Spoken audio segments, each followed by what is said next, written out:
მოდი, რამდენიმე საკითხი დავაზუსტოთ, როდესაც ამხელა კომენტარი გეთდება. პირდაპირ ესეთი ჩანაწერით, თავისუფალი საუბრით და ჩანაწერით, რასაკვირველია შეიძლება რაღაც წარმოიშვას, რომელიც დაზუსტებას საჭიროებს. ან დამატებას საჭიროებს, რომ სისრულეში მოვიდეს გარკვეული აზრები. მაგალითად, მე ვთქვი, რომ წყვეტა გვაქვს მეთქი აზროვნებას, რელიგიასა და აზროვნებას ლიტერატურაში. რელიგიასა და ლიტერატურულ აზროვნებას შორის, ანუ თვითონ ლიტერატურაში რელიგიური აზროვნება არ არის შესული, თქო. და მაგალითად მოვიყვანე როგორც საპირისპირო მაგალითი აბესალომ.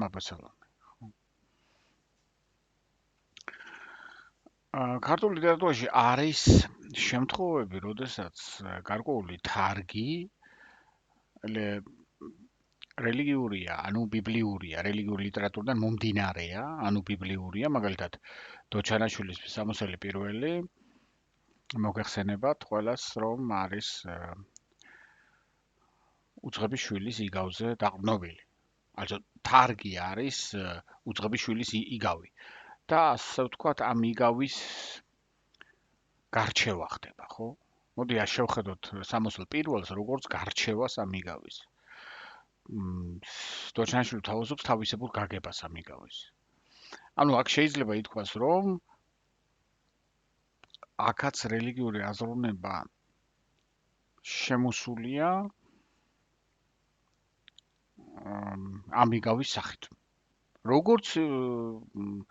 როგორც აბესალომში საერთოდ არ არის ფაბულაში რელიგიური მოქმედებები,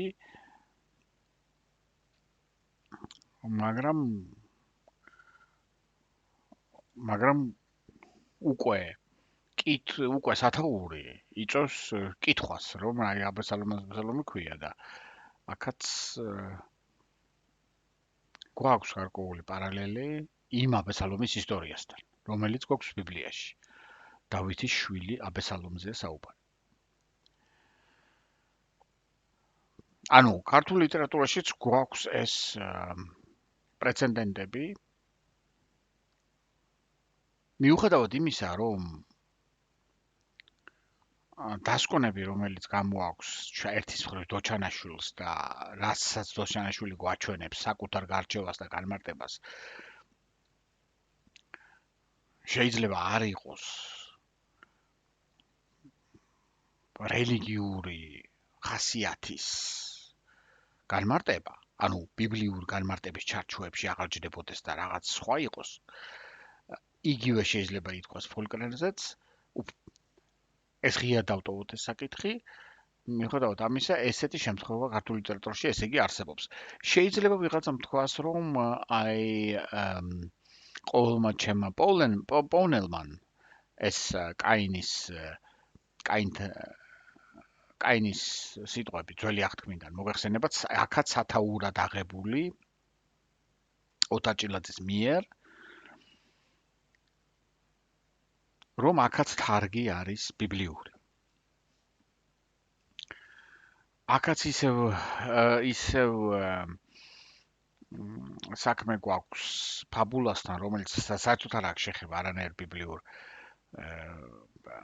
ბიბლიურ მოტივებთან, თუ რაღაც ზოგად მოტივებს არ ჩავთვლით, რომ ყველანი კაენის მოდგმავართ და ასე შემდეგ.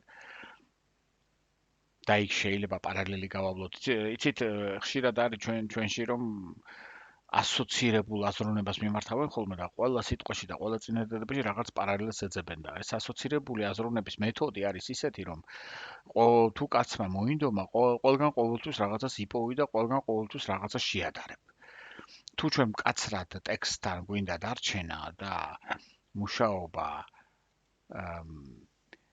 ტექსტებთან ისე, რომ არ გავცდეთ და არ გადავიდეთ მიდემოდებაში, მაშინ უნდა ავიღოთ ეს ფაბულა, რომელიც გვაქვს. უნდა დავსვათ კონკრეტული კითხვა, რისი თქმა უნდა ავტორს. ტექსტი სად იძლევა თავის განსხვავებული განმარტების საშუალებებს? სად ჩანს თვითონ ავტორის აზრი? ხანდახან არის, რომ ჩანს ავტორის აზრი და ხანდახან დაფარულია მთლიანად ავტორის აზრი. ხო?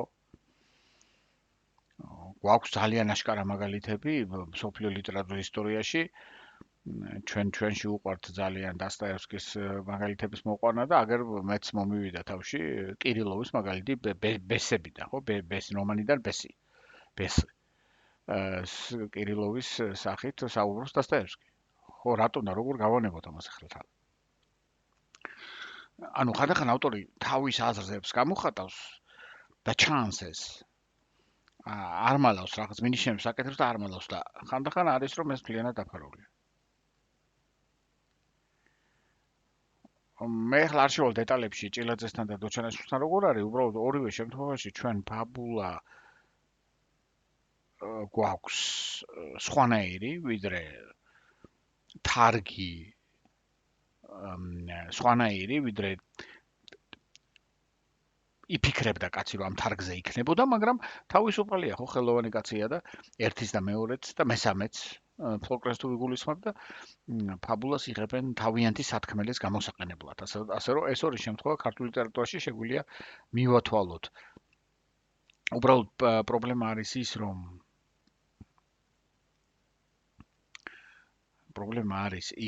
რომ უშუალოდ აი იგივე ოსკარ უაილდის მაგალითად რომ მოვიყვანეთ ან კონკრეტულად ფოლკლორის შემთხვევაში ახლა ესე არ არის რომ იქ ღვთაებასთან ან მიღმიერთან იყოს უშუალო შეხება ან საუბარი ან მიმართვა ან ფიქრი ოსკარ უაილდთან არის და აი ესეთი შემთხვევა სადაც მიღმიერი ობიექტი ღვთაება ან თვითონ უფალი საქმეშია გასული და წარმოადგენს პროტაგონისტს ნაწარმოებისა ქართულ ლიტერატურაში არ გვეგულება თუ რაღაც გამოგვჭა, რა თქმა უნდა, გამიხარდება თუ შეასწორებს მსმენელი და მე მეც შევასწორებ ამ ყველაფერს.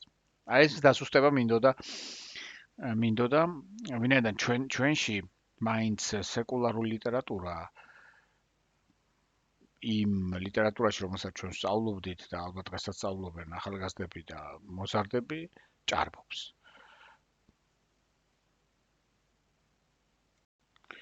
ნუ ეს თარგი არის უფრო როგორც მოტივი. ხო, ალეგორიული მოტივი. თარგად არის აღებული ეს ბიბლიური მოტივი.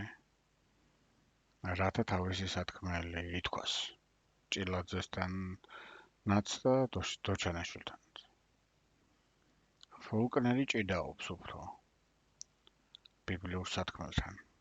ხო, უფრო უნდა რომ დარჩეს იქ და თეოლოგიურად გაარჩიოს რა ხდება დავითსა და აბესალომს შორის.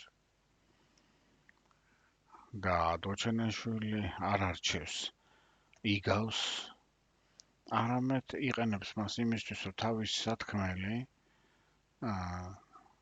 თქვას დომენიკოს სახით პიროვნების გზაზე ცხოვრებაში რა ასე ვთქვა ცხოვრების გზაზე და იყენებს ამ იგავს მოტივს იყენებს, რომ ალეგორიულად გადაიტანოს მერე კონკრეტულ პიროვნებაზე. ჭილაძეც იყენებს კაინის მოტივს, რომ გადაიტანოს კონკრეტულ ცხოვრებაზე, ალეგორია გააკეთოს და კონკრეტულ ცხოვრებაზე გადაიტანოს აი ეს გამოთქმა. იქ ამას გამოთქმა გადააქვს, უფრო შორს არის, ასე ვთქვათ, შინაგან იდეებთან ჭიდაობისგან, შინაგან იდეებთან ჭიდაობისგან, არამედ უბრალოდ ეს წარმოდგენა გადმოაქვს ალეგორიულად, რომ ყოველმა ჩემმა პოვლენმა შეიძლება მე გამანადგუროს და ეს გადმოაქვს ყოველდღიურ ცხოვრებაზე და ამ სამყაროზე. რომელიც შეიძლება ასევე ბიბლიურად გავიგოთ, რომ ეს იქაც ნათქვამია, მაგრამ ამის გარჩევა არ ხდება ამ ლიტერატურული ნაწარმოებით, როდესაც ფოლკნერი ამას აკეთებს. აკეთებს როგორც მაგალითად დოსტოევსკი აკეთებს. ხო. მაშინ როცა ფოლკნერი ეჯახება თემას თუ ვინ არის დავითი და ხატავს ანტიდავითით, რაც არის ტომას სატყენი, გუნდა აგვიხსნას დავითი, ასე ვთქვათ. და აბსალომი, ორი აბსალომით, ხო, ასე ვთქვათ, იქ ჩარლს ბონი არის, ერთი მხარე აბსალომის, რომელსაც მოკლავს ჰენრი და ჰენრიც გარკვეულწილად აბსალომია, იმიტომ რომ ხო, ну ეს მკვლელობით ჩარლს ბონის პირდაპირ ბიბლიური მოტივია გამნონის მკვლელობა აღებული, ხო? და აქედან გამომდინარე ჰენრი აბსალომი. მაგრამ მოჯანყი არის ჩარლი, ხო, ჩარლბონი, ანუ მასაც აქვს რაღაც აბსალომს. ანუ ჭიდაობს ამ თემებთან, პირდაპირ ჭიდაობს და ამბობს კიდევაც, რომ უნდა ეს გაერკვია და ამიტომ დაიწყო ჭიდაობა ამ თემებთან. გადმოიტანა რა სამხრეთ შტატებში ამერიკის და მაშინვე პრობლემატიკაში. მიზნად როგორც ჩანს არ არის ამ სამხრეთ შტატების პრობლემის გარკვევა მხოლოდ, არამედ ბიბლიური მონათხრობის უკეთ გაშლა. ამ უკეთ გაშლით ბიბლიური მონათხრობის პრობლემები ელოდება მოვლენების უკეთ გაგებას იგივე სამხრეთ ამერიკაში.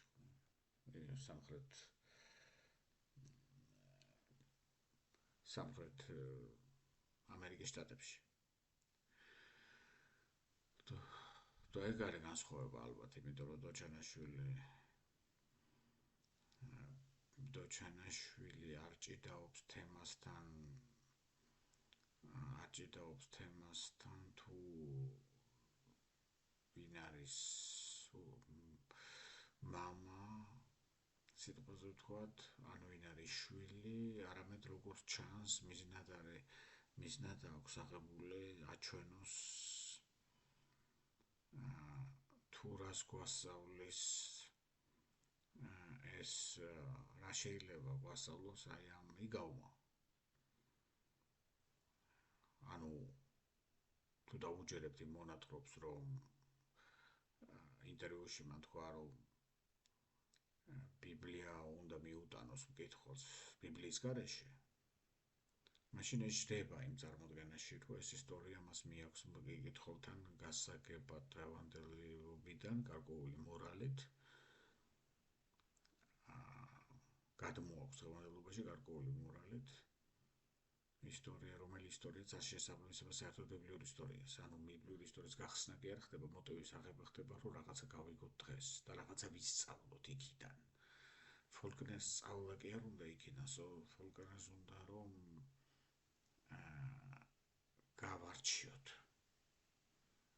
გავარჩიოთ უკეთესად გავიგოთ.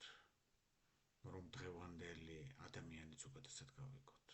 აი ეს არის განსხვავება. რაც შეეხება ჭილაძესთან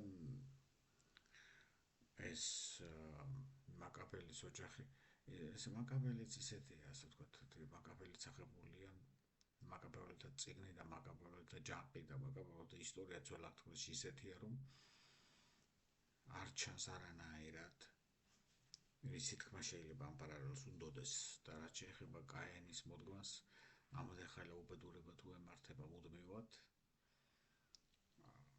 ეს რჩება მთავარ პარალელად, ხო, ბიბლიური სათაურის მთავარ გამოხატულებად. თორე ჭიდილი იმ ისტორიასთან, რაც კაინს დაემართა და მის მოდგმას, ასე ვთქვათ, გარჩევა ამ ძველი აღთქმის შესაქმის მეოთხე თავში რაც ხდება, ამისი აქ არ ხდება, ხომ? სულ სხვა ისტორიები ხდება იქ და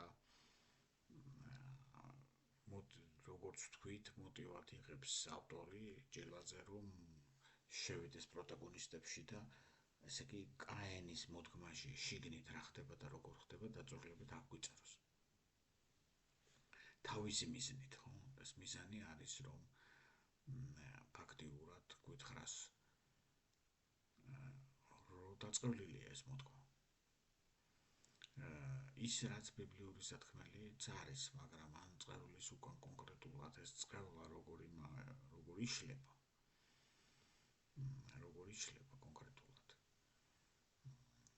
ეს არის მცდელობა როგორც ჩანს, ხო? ამის გაშლა ლიტერატურულად. ასე ვთქვათ, მორალი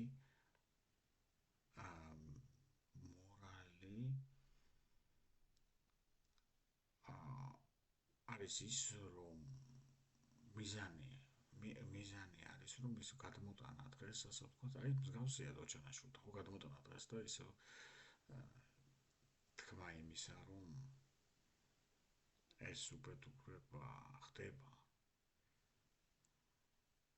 ხო, იქ ზოსი მღვდელი კი ამას ადგილას მოინანიებდა, ასე თქო, მაგრამ არაფერი არ მოყვება ამას, ხო ეს უბედურება ხდება და ბოლომდე მიდის და მიდის. და უკვე ამ უბედურებაში ვართ. ხო.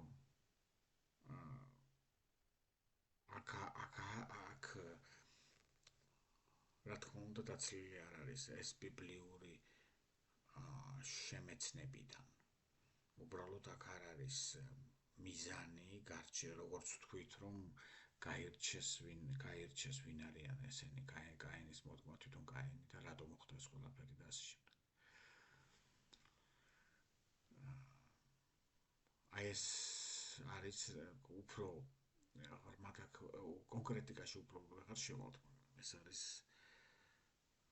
შედარებითი მომენტი, ხო, რასაც გულისხმობდით, რომ წოდომა რელიგიურ აზროვნებასა და ლიტერატურას შორის და ბიბლიური მოტივების შემოტანილია საინტერესოა, ხო, ეს 70-იან წლებში და 80-იან დასაწყისში წერება ეს ორივე და ბიბლიური მოტივი შემოტანილია, მაგრამ შედეგები დაცლილია, ასე ვთქვათ, ბიბლიური შინაარსების გაშლისგან და გარჩევისგან.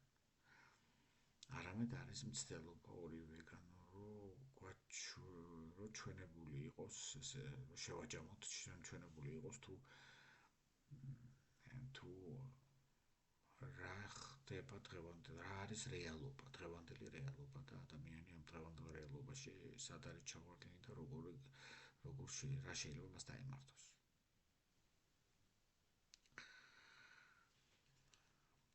სეკულარიზირებული, ასე ვთქვათ, ბიბლიური გზავნილის სეკულარიზაცია ხდება და განსაკუთრებით დოჩანაშვილთან არ დაგვაუწყდეს, რომ დაბრუნებული შვილი ეს დომენიკოს მთავარი მოტივი არ არის მონანიება და იქ სეკულარიზება ხდება იმ გაგებით, რომ ხო იქაც ხო არ არის მონანიება არ ხდება არც იქ. არა და არ ხდება. და ამას ემატება კიდევ ის, რომ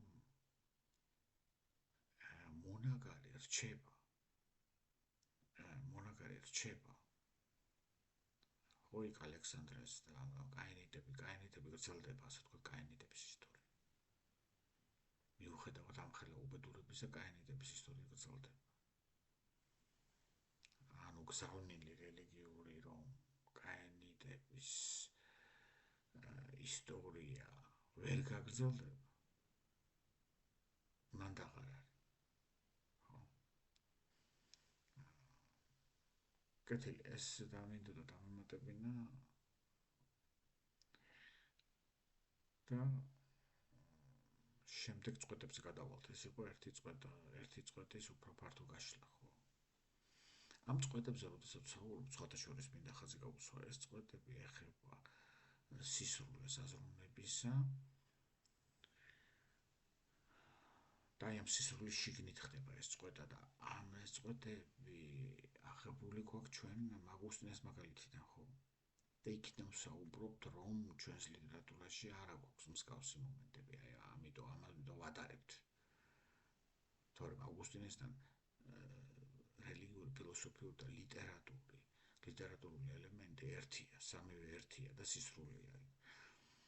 და შემდეგ სოფლიო ლიტერატურაშიც გვაქვს, ხო, ეს დიდ კლასიკოს, ისეთ ცნობილ კლასიკოსებს თუ გადავხედავთ, ეს დანტე იქნება თუ გოეთე თუ შემდეგ კამიუსთანაც, ხო, და ელიოტთან და რა ვიცი, ბევრგან უფალიან თვითონ არის ღმერთი თემატიკა ან პროტაგონისტი ბიბლიური მოტივებით და ასე შემდეგ.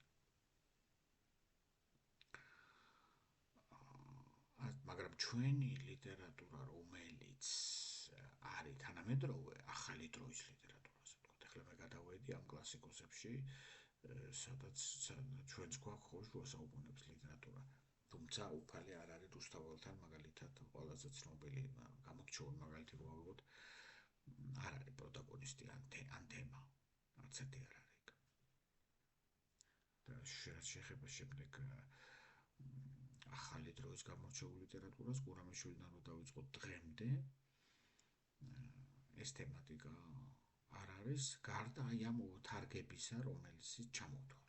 ხო, ესე იგი, შერწყმული მთლიანად ერთიანობაში ლიტერატურა და რელიგიური აზროვნება ან ბიბლიური მოტივები, ისე რომ მისი გაშლა მოხდეს და გადმოტანა, რაცა გარჩევა მოხდეს,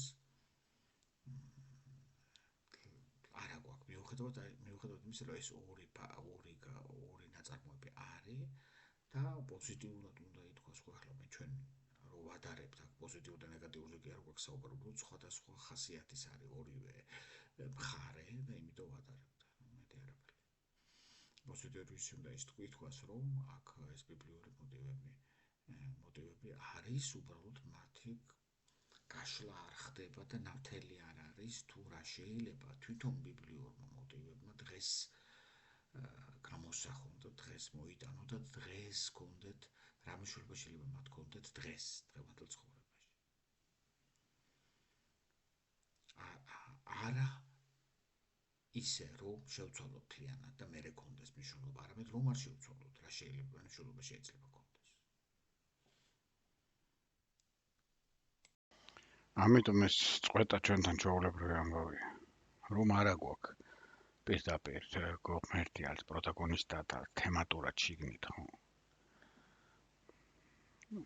ეს იყო ნაგულისხმები იმ ლიტერატურასა და რელიგიას შორის წყვეტაში და ცალკე წყვეტა გვაქვს რელიგიასა და ფილოსოფიას შორის, ხო? რელიგიას როგორც თქვით, უკვე სფეროა, რომელიც სოციოლოგიურ წიაღშია. ფილოსოფია არის რაღაცა, აი პლატონი აკეთებდა და არისტოტელე და შემდეგ პლოტინი შეიძლება და შემდეგ გადმოხვდებით ხოლმე პირდაპირ კანტი, ჰეგელი და შემდეგ ნიჩე და ასე შემდეგ. რაღაცა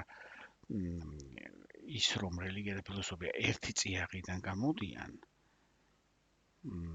ეს დაკარგული გვაქვს ჩვენ, ხო, აი ამის აღქმა. რატო არ ვიცი? ნუ შეიძლება ამას რაღაცა მიზეზები აქვს ისტორიულ-კულტურული, მაგრამ განათლების ფორმაში არის ეს ჩადებული ჩვენი განათლების შინაარსებშიც და ფორმაშიც შეიძლება. გამოსაკლებია ცალკე სალაპარაკოა მოკლედ. მაგრამ ეს მეორე წყვეტაც არსებობს. მე იქ სამ წყვეტაზე მქონდა საუბარი. და მესამე წყვეტა არის წყვეტა, რომელიც ეხება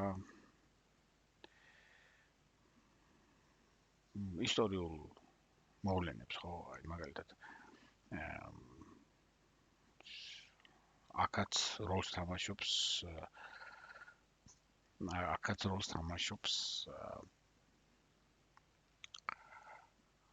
აზროვნება, რომელიც ისტორიოგრაფიასაც ეხება, ისტორიოგრაფიის უკან დგას და პოლიტიკური მოვლენების გარჩევის უკან დგას. ხო? რო უკეთესად გავიგოთ რაღაცა რო ხდება, რატომ ხდება? მაგალითად, რელიგიას უკავია დიდი ადგილი. დღევანდელ საზოგადოებრივ ცხოვრებაში გვინდა, არ გვინდა ესეა, საქართველოს გულისხმობ. მაგრამ ჩვენ პოლიტიკურ მოვლენებს განვიხილავთ არა კითხვების დასმით, რომლებიც ეხება რელიგიის არსს. არამედ ჩვენ საუბრობთ რელიგიაზე, თუ საერთოდ საუბრობთ რაღაცა ან პოლიტიკურ ჭრილში, ან რიტუალურ ჭრილში, ან ძალაუფლების ჭიდილზე ძალაუფლების მოპოვების მიზნით ინსტიტუციას გულისხმობთ, რელიგიურ ინსტიტუტს, რელიგიაში ინსტიტუციას გულისხმობთ, მის წარმომადგენლებს ვლაპარაკობთ. არავინ მე არ შემფოთრია, რომ განიხილავდეს არსი რა არის რელიგიის. იდენტურობის ჩამოსაყალიბებლად, პოლიტიკის გასაგებად, საზოგადოების თვისებების გასაგებად, მისი ხასიათის გასაგებად. აი ამ საკითხების გამოსაკვლევად მე არ გამიგია, რომ ეხდებოდეს რაიმე განხილვა. ანუ იმის თქმა მინდა, რომ აქ არის მესამე წყვეტა, ანუ სამ წყვეტასთან გვაქვს საუბარი. საქმე ხო, რელიგია, ლიტერატურა, მეორე რელიგია, ფილოსოფია და მესამე პრაქტიკაში, ყოველდღიურობაში მიმდინარე მოვლენები იქნება ეს აწმყოში, იქნება ეს ისტორიოგრაფიაში მომხდარი, რომ განიხილული იქნას იმ ფონზე, რა ფონიც იქმნება რელიგიის გავლენის შედეგად საზოგადოებაში. ბოლოს და ბოლოს სამივე ლიტერატურა, ფილოსოფია და რელიგია ერთი წიაღიდან მოდის. ეს არის აზროვნების საფუძვლები, რომლებსაც ცალკე ვისაუბრებთ. და ბოლოს კიდევ ერთი რამ, როდესაც ისტორია ვახსენებთ, ესეც ნაწილია იმისა, რაც ავგუსტინეს პროექტია, ასე ვთქვათ, ხო? იგი ხომ ისტორიასაც როგორც ნაწილს ამ სისრულისა აზროვნებაში განიხილავს, ხო? ანუ რელიგია, ფილოსოფია, ლიტერატურა და ისტორიის განხილვაც ერთი მთლიანობა და ერთი წყაროა გამოდის. და ამიტომ გავუსვი ხაზი ამ შედარებისას, რომ ჩვენ ამას მეჩვეული არა ვართ, ამის შეგრძნება არ გვაქვს, რომ ეს ერთი მთლიანობა უნდა იყოს და შეიძლება იყოს. უნდა იყოს არა, შეიძლება იყოს. უნდა ახლა ვერაფერზე ვერ ვიტყვით, შეიძლება იყოს. ხო? და ავგუსტინეს როდესაც ვახსენებ მე ისტორიის რელიგიური კუთხით განხილვის ჭრილში, არ გულისხმობ მაინც და მაინც თავარ ნაწარმოებს, ხო? ამ თემაზე ღვთის სახელმწიფოს შესახებ. არამედ გულისხმობ იგივე რაც ჩვენ ისი კომენტარით ჩვენ გავაკეთეთ. ეს რასაც იწყებს აქ ავგუსტინე არის ფაქტიურად ახალი სხვანაირი დასაწყისი ისტორიის, ფილოსოფიის ისტორიის. ფილოსოფია შეიძლება სხვანაირად იყოს დანახული სხვა წყაროებიდან, შეიძლება განხილული იყოს მისი საწყისობა და არა ქრონოლოგიური მომენტებიდან. და ეს არის ბოლო-ბოლო მისი მიზანი. ერთ-ერთი მიზანი არის ის, რომ თქვას, რომ ხალხო ფილოსოფია პრინციპებიდან იწყება, საწყისები და სისტემური საწყისი აქვს. ერთი დიდი შეხვედრიდან იწყება რაღაცასთან. და არა მხოლოდ ქრონოლოგიური წარსული აქვს მას. ანუ რელიგია, ფილოსოფია, ლიტერატურა და ისტორიის სისტემური განხილვა ერთ წყაროში თავსდება და ერთი წყაროდან ხდება მათი გამოდინება. ეს მინდოდა ბოლოს დამემატებინა და დამეზუსტებინა.